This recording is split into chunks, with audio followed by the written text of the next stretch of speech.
apa yang mau Anda capai 3 tahun dari hari ini, dan maka dari itu apa yang harus Anda capai tahun depan supaya sepertiga at least sudah tercapai gitu.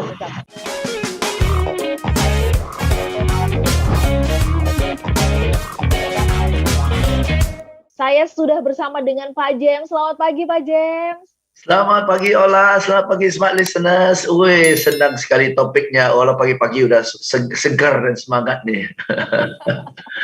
Baik, kalau Pak James ya kan, ini kan kita bertanya ya, seperti apa sih proven steps itu kan untuk bisa mencapai to set exciting goals begitu. Nah, itu kan perlu ada ya hasil dari bacaan, kita mendengar dan sebagainya. Anda lihat nggak kalau Anda saksikan di YouTube ya atau di Facebook saat ini kami sedang live, di belakangnya Pak James itu ada deretan buku ya. Jadi Anda nggak disuruh baca buku sebanyak itu ya. Pak James sudah membacanya, sudah menyarikannya dan pagi ini akan menyajikannya buat kita. So gini kalau Anda nggak simak sampai selesai gitu kan. Nah, bener nggak sih Pak James? Bener ya? Ini sebenarnya ini adalah virtual background. tetapi benar-benar di ruang kerja saya rak bukunya sebanyak ini. Ya betul. Ya, karena aku sudah pernah lihat juga. Ya, dan ini sebagian lagi di kantor. Sebagian lagi di kantor. Iya, iya. Baik.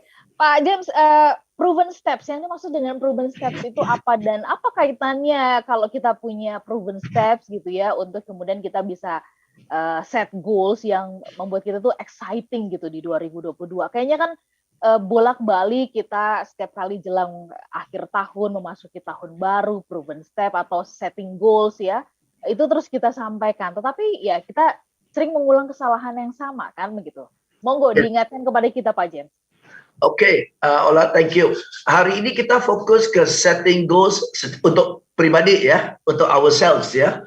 2 minggu lalu kan kita bahas setting goal untuk perusahaan ya. Maka hari ini kita fokus setting goals buat diri kita sendiri. Nah, ini yang kemarin di seminar di Balikpapan saya mention ya. Sering kita kerja di perusahaan, kita di kantor, kita dikejar untuk capai target perusahaan ya, capai target goalsnya perusahaan. Tetapi kita sendiri nggak ada goalsnya, kita sendiri nggak ada target pribadi buat diri kita sendiri, ya kan? Sehingga terkesan kita kerja buat orang lain ya, dan perusahaan semakin tahun semakin maju, kita malah lari di tempat. Oke, jadi itu dikarenakan perusahaan bahkan put in the time and effort kan, mungkin sampai ada raker ya dulu sampai satu pasukan itu ke puncak untuk ya ke danau lah, ke puncak lah, ke resort untuk remukan, targetkan dan sebagainya, budgeting lah dan sebagainya. Sampai segitunya 2 hari untuk planning target untuk setahun gitu loh ya. Tapi kita setengah jam duduk untuk pikirin target kita secara pribadi pun enggak gitu ya. Maka dari itu kan perusahaan capai target, kita nggak layak capai target. Kenapa kita nggak layak capai target? Ya target aja nggak punya gitu loh. Oke ya, perusahaan maju kita nggak maju-maju. Kenapa? Kita nggak setting target untuk diri kita ya. Jadi mungkin menjelang tahun 2022 kita bisa break the bad habit ya, mulai dari sekarang setting goals buat diri sendiri. Oke, smart listeners ya. Nah, setting goals buat diri sendiri itu bisa sekedar setting goals untuk tahun depan ya, apa yang mau Anda capai tahun depan, atau Anda setting goals untuk 3 tahun ke depan atau bahkan 5 tahun ke depan. Gak usah lah sampai 10 tahun lah. Oke ya. 3 tahun sampai 5 tahun ke depan ya. Apa kondisi Anda ya, kondisi yang Anda inginkan 5 tahun dari sekarang seperti apa, atau 3 tahun dari sekarang seperti apa. Katakanlah kita pasangkan ya horizonnya, jangkauannya 3 tahun deh ya. Jadi 3 tahun dari sekarang berarti 2022, 2023, 2024 ya. Akhir 2024 kondisi Anda maunya seperti apa? Barulah agar supaya kondisi itu bisa tercapai, step by step tarik mundur apa yang harus Anda capai dalam tahun 2022. Itu loh. Okay, so sehingga 2022 apa yang Anda capai itu adalah bagian dari cita-cita Anda untuk 3 tahun ke depan. Nah, itu kan exciting because you know, wow, 3 years from now, this is what I'm gonna be gitu loh. This is what I'm going to achieve, this is what I'm gonna be. Dan tahun depan, saya sudah mulai melangkah OTW ke sana. Itu aja udah exciting. Itu aja udah exciting. Ya, jadi itu poin pertama. Ya, smart listeners ya. Apa yang mau Anda capai 3 tahun dari hari ini, dan maka dari itu apa yang harus Anda capai tahun depan supaya sepertiga at least sudah tercapai gitu. Pak James menyampaikan, coba bayangkan dan pikirkan sejenak di 3 tahun mendatang, kira-kira Anda ingin seperti apa sih kondisinya ya? Apapun itu, apakah mungkin dari sisi keilmuan kah? Apakah itu dari sisi kepemilikan ya dan sebagainya, silahkan Anda bebas bisa membuat itu. Jangan-jangan sepanjang hidup kita nggak pernah bikin goals gitu ya, nggak punya tujuan atau setting goals yang membuat kita tuh exciting. Kita sambung bahasannya, Smart Listener. Baik, tadi Pak James sudah mengawali dengan mengajak kita coba hitung mundur dulu gitu ya, tarik mundur 3 tahun mendatang itu seperti apa, dan kemudian nanti bisa dipecah-pecah. Nah, kemudian kalau kita sudah setting goals itu gitu kan, kadang-kadang kita semuanya kan punya punya target, jadi orang baik, jadi ini gitu kan ya Pak James ya, sukses dan sebagainya kan gitu ya. Nah, kalau gitu, goals yang seperti apa yang nanti akan membuat kita exciting tuh Pak James, mungkin bisa bantu ya setiap individu gini yang sedang menyimak kita. Silakan Pak James. Yes, sebenarnya tadi Ola sebelum break, Ola pun sudah mention sih, ya apa yang mau kita capai itu ada 2 aspek ya, atau bahkan 3 aspek. Okay? Satu adalah pencapaian dari segi kepemilikan, ya, apa yang kita mau dapat, apa yang kita mau achieve ya. I want to have this. Saya mau punya rumah, atau saya mau punya DP, sudah mulai DP rumah, saya mau mobil, saya mau ini, saya mau itu. Apa yang saya mau punya jam tangan yang merek ini, kan boleh cita-citanya. Oke ya, right? Satu. Atau mau menjadi seperti apa, betul ya? Saya mau bukan pencapaian dari segi materi, tapi menjadi orang yang mungkin lebih sehat, menjadi orang yang lebih banyak waktu. Sekarang waktu saya press banget ya, setiap hari bolak-balik bercapek sekali ya, apa boleh buat mencari nafkah gitu. Tapi 3 tahun dari sekarang saya mau menjadi orang yang lebih santai ya, hidupnya lebih teratur gitu kan, atau sehat, lebih orang yang lebih tenang, jadi orang yang lebih bahagia, whatever. Oke, jadi menjadi atau menjadi orang yang lebih kompeten, menjadi orang yang lebih confident, menjadi orang yang public speakingnya lebih lancar misalnya, betul ya? Oke, jadi saya mau menjadi orang yang dalam hal ini lebih keterampil gitu loh ya. So saya mau jadi orang yang bisa scuba diving, bisa jadi good gitu ya, menjadi. So what do you want to have and what do you want to become? Ya, dan ini 2 bisa jadi goal paralel. Bukan berarti kalau have nggak ada become-nya, nggak ada become nggak ada have, nggak ada. Dua-dua bisa bergabung.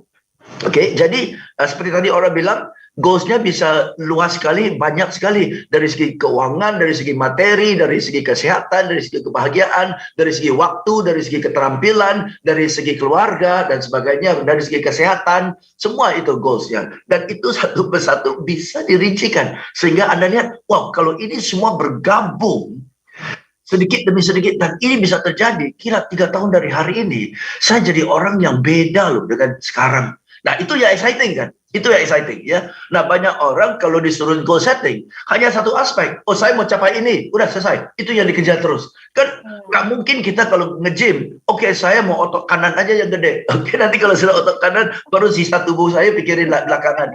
Sekaligus jalan. Sekaligus kan. Nah, sama sekaligus jalan. Oke, nah, itu poinnya. Nah, setelah itu, goals itu kan harus spesifik ya Ola ya, seperti 2 minggu lalu kita bahas ya, goals itu harus spesifik. Mau sehat, apa yang diartikan sehat? Oke, mau lebih santai, apa yang diartikan santai? Ya, mau lebih banyak uang, apa yang diartikan lebih banyak uang? Apakah dihitung dari saldo rekening tambah banyak ya, atau lebih banyak uang dari sisi aset, atau lebih banyak uang dari sisi passive income? Dari sisi mana tuh lebih banyak uang ya, dan bagaimana harus ada pengukurannya kan ya. Jadi kalau mau sehat, apa yang dimaksud dengan sehat ya? Kolesterol, tensi darah, gula darah itu sehat, atau bisa panjat tangga 5 lantai tanpa ngos-ngosan atau bisa sepedaan ya 25 kilo atau 5 kilo, 50 kilo atau 100 kilo. Apa yang diukur dengan sehat, betul ya? Jadi harus ada pengukuran kan. Nah, itu semua dirincikan barulah agar supaya ini bisa tercapai dibagi menjadi 3 tahun ya, atau 2022 menuju kemana gitu ya. Jadi kalau demikian, kalau kita sit ya down and plot ya, itu akan jadi exciting banget loh orang. Sesungguhnya exciting, gila, saya akan jadi sehat, saya akan jadi lebih santai, lebih banyak waktu, sampai lebih banyak waktu, lebih banyak duit lagi. Wow, enak ya, yuk kejar yuk. Nah, nanti dari sana akan ketahuan, ya tapi untuk capai itu gimana ya? Nah, gimana itu belajar. Jangan gara-gara, ini poinnya ya smart listeners, jangan gara-gara tidak tahu, goalnya diperkecil. Justru goalnya digedein. Dan kemudian cari tahu. Gitu, oke?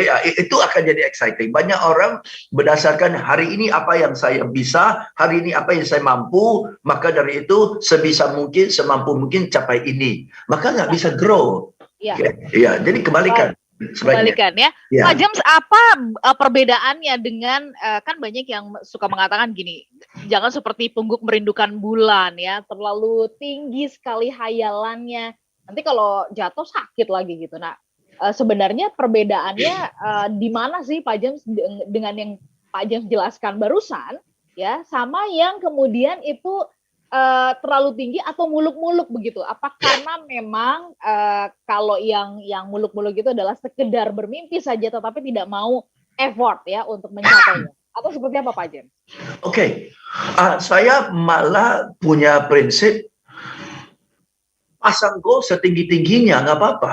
Pasang goal setinggi-tingginya, dan berdasarkan goal yang setinggi. Goal yang tinggi itu akan buat kita pikir bagaimana caranya, dan goal yang tinggi itu akan paksa kita sadar, waduh kalau mau capai ini, yang saya lakukan setiap hari sekarang, nggak bakalan capai loh. Nggak bakalan capai. Ya, dengan the way I am doing things, with the knowledge I have, this is not achievable. Okay, berarti I have to improve my knowledge and I have to totally change the way I work. Saya harus totally berubah cara kerja saya. Apakah dan dari sana saya akan sadar dengan demikian saya kayak gini sekarang nggak bisa. Saya harus lebih pakai faktor perkalian. Saya harus leverage. Ya, mungkin saya harus punya pasukan. Ya, mungkin saya harus kerjasama dengan orang lain. Mungkin saya harus kolaborasi gitu loh. Betul ya? Nah, dengan demikian kita dipaksa untuk out of the box, ya, keluar dari boxnya dan keluar dari cara kerja kita yang sekarang. Nah, banyak orang anggap itu bulan, wah ketinggian, karena patokannya adalah cara kerja yang sekarang. Kalau cara kerja yang sekarang, ini bulan. Ketinggian. Tapi kalau mau capai bulan pakai becak nggak bisa, betul kan? Kalau mau pakai bulan harus rombak teknologinya, caranya, dan zaman sekarang dengan ada teknologi dan dengan ada kolaborasi itu apapun memungkinkan. Apapun memungkinkan ya. Yes. Pak James, menarik apa yang Pak James jelaskan ini. Kemarin ya dalam perbincangan di hari Senin ya dari beberapa talk show gitu ya. Kemudian ada yang mengatakan gini, gimana ya Pak James bisa meyakinkan diri atau kemudian menekankan sense of urgency bahwa ini harus berubah ya, mengingat usia ya, mengingat kemudian kita bukan lagi kalangan muda, ada yang mengatakan begitu ya, kalangan muda yang cepat sekali belajar, yang update banget gitu. Nah, dari pengalamannya Pak James sendiri itu bagaimana gitu kan menerobos semua halangan-halangan itu Pak James? Simple banget. Simple banget ya. Anda buat daftar ya, 10 orang yang paling Anda banyak luang waktu dengan mereka siapa? Langsung ketahuan deh. Langsung ketahuan, lu kumpul sama orang jadul atau kumpul dengan anak muda. Kalau kumpul sama orang jadul, yang dibahas adalah obat-obatan, sakit-sakitan, cucu-cucu, betul? Betul kan? Tapi kalau bahas sama anak muda, yang dibahas kripto, robot, betul kan ya?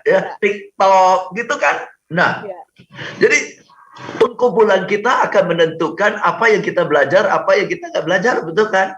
So, the sense of urgency adalah kalau kita satu-satunya yang sudah tua, kanan kiri depan belakang semua yang anak muda yang progresif banget, ya, otomatis kita terpaksa belajar dari mereka, tanya mereka kan.